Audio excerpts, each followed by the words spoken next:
Salut, c'est Tom. Je vais vous parler du livre que j'ai choisi. Alors, il s'appelle La rivière à l'envers de Jean-Claude Morleva. Alors, pour le résumer, une jeune fille nommée Anna entra dans l'épicerie de Tomek, un orphelin âgé de 13 ans qui l'accueillait avec gentillesse. Elle lui posait la question « Avez-vous de l'eau de la rivière Kchar ?» Étonné par cette demande et par ce si beau visage de cette demoiselle dont il était en train de tomber amoureux, il décida de partir à la recherche de cette eau qu'il ne possédait pas, cette eau qui empêche de mourir. Au cours de son long voyage, il lui arriva beaucoup de péripéties. Le village des parfumeurs, la forêt de l'oubli, l'île inexistante, etc. Grâce à son courage et à son esprit vif, il réussit à passer toutes les épreuves et parvint enfin à trouver cette fabuleuse rivière, ainsi que son amie Anna, qui avait pris la route quelques jours avant lui.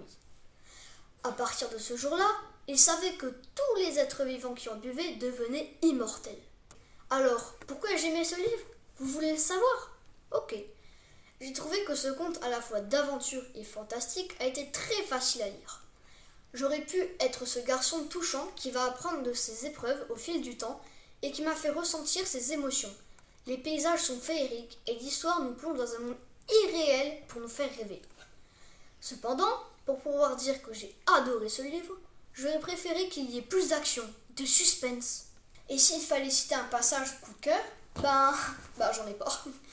Non, plus sérieusement, je choisirais celui de la rencontre avec Tomek et la sorcière, de l'île inexistante. Cette dernière a posé une énigme compliquée que le jeune garçon a pu résoudre quelques secondes avant le temps écoulé et qui aurait pu lui coûter la vie. Maintenant, je vais vous lire un petit extrait qui m'a bien plu. Alors, 144, voilà. Eh bien, mon petit lézard, tu es fâché? Grimaça la sorcière. Puis l'eau noire et glacée commença à entrer dans la barque et à l'alourdir. Tomek essaya bien de découper avec ses mains, mais c'était à peine perdu.